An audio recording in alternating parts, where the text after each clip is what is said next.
Patreon और अन्य माध्यमों से नेशनल दस्तक का सहयोग करने वाले सभी दर्शकों का बहुत बहुत शुक्रिया। आपके सहयोग से ही बहुजन मीडिया को नई ऊंचाई मिल रही है और मनोबल और अधिक बढ़ रहा है। आशा है आगे भी आप हमें ऐसे ही सपोर्ट करते रहेंगे। धन्यवाद।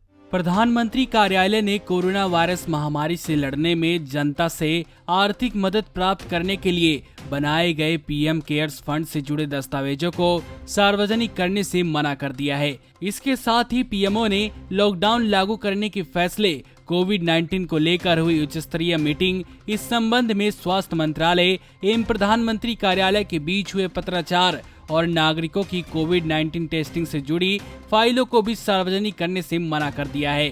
खास बात यह है कि पीएमओ ने जिस आधार पर इन जानकारियों को साझा करने से मना किया है, उनमें से किसी में भी जानकारी देने से सीधा मना नहीं किया गया है। इसमें से एक सुप्रीम कोर्ट का कथन है जो काफी विवादों में रहा है। ग्रेटर नोएडा निवासी और पर्यावरण कार्यकर्ता विक्रांत तोगड़ ने 21 अप्रैल 2020 को एक सूचना का अधिकार आरटीआई आवेदन दायर कर प्रधानमंत्री कार्यालय से कुल 12 बिंदुओं पर जानकारी मांगी थी। हालांकि पीएमओ ने आनन फानन में 6 दिन बाद ही 27 अप्रैल को जवाब भेजकर जानकारी देने से मना कर दिया और कहा कि आरटीआई के एक ही आवेदन में कई विषयों से संबंधित सवाल पूछे गए हैं, इसलिए जानकारी नहीं दी जा सकती है। पीएमओ ने कहा, आरटीआई एक्ट के तहत आवेदनकर्ता को ये इजाजत नहीं है कि वे एक ही आवेदन में विभिन्न विषयों से जुड़ी जानकारी मांगे, जब तक कि इन अनुरोधों को अलग अलग से नहीं माना जाता है और उसके अनुसार भुगतान किया जाता है। प्रधानमंत्री कार्यालय का ये जवाब केंद्र सूचना आयोग के फैसलों और कानून की कसौटी पर खरा उतरता प्रतीत नहीं होता है। पीएमओ के केंद्र जन सूचना अधिकारी ने जवाब देने के लिए सुप्रीम कोर्ट के एक फैसले में पीठ के एक कथन का सहारा लिया है।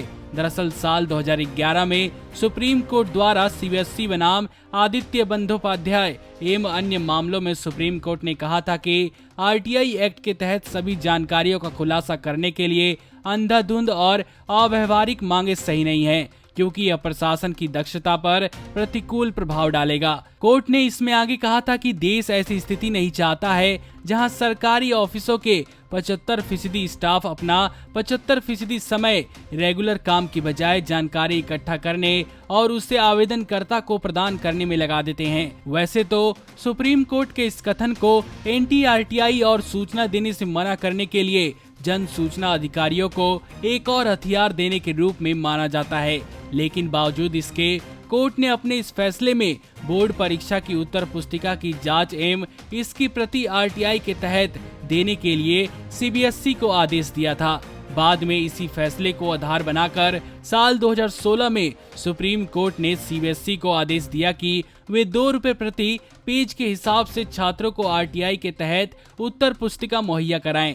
आमतौर पर ये देखा गया है कि सरकारी विभाग जानकारी देने से मना करने के लिए सुप्रीम कोर्ट के इस कथन का सहारा लेते रहते हैं, जबकि कोर्ट के इस कथन की सत्यता का कोई आधार नहीं है। यह कथन सीबीएसई के लिए कहा गया था। इस कथन की आरटीआई कार्यकर्ताओं और पूर्व सूचना आयुक्तों ने इसकी आलोचना की है। हालांकि बावजूद इसके आए दिन सरकारी विभागों के जन सूचना अधिकारी इसका सहारा लेकर जनता को जानकारी देने से मना करते रहते हैं। नमस्कार।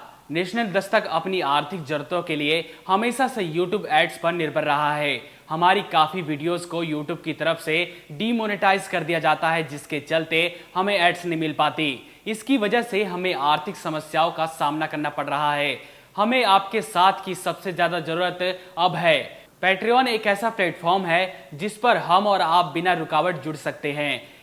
इस प्लेटफॉर्म पर आप हमें सीधा फंड कर सकते हैं, जिसका मतलब हुआ कि हम आजादी से पत्रकारिता कर पाएंगे। आपसे सीधे फंडिंग पाने का यह भी मतलब हुआ कि हम नैतिक रूप से आपके अधीन हो जाएंगे और आपकी आवाज को और बुलंद कर पाएंगे। आप पैट्रियन पर मात्र $2 करीब 140 रुपए प्रति माह से हमारी सहायता कर सकते हैं। पैट्रियन क्रेडिट कार्ड और डेबिट कार्ड दोनों ही सपोर्ट करता है। हाँ, जरूर यह है कि पैट्रियन के लिए आपके कार्ड पर इंटरनेशनल ट्रांजैक्शन अलाउड होने चाहिए। अगर आपके कार्ड पर इंटरनेशनल ट्रांजैक्शन चालू नहीं है तो आप अपने बैंक से संपर्क करके इसको आसानी से चालू करवा सकते हैं। पैट्रियन पेज का लिंक नीचे डिस्क्रिप्शन में दिया गया है।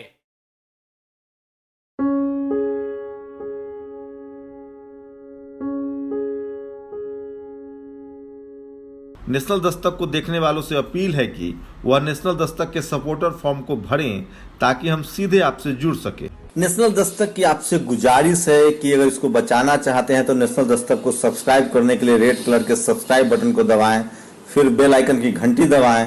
नेशनल दस्तक को बचाने के लिए बहुत जरूरी है कि हर खबर को शेयर करें, लाइक करें, कमेंट जरूर करें।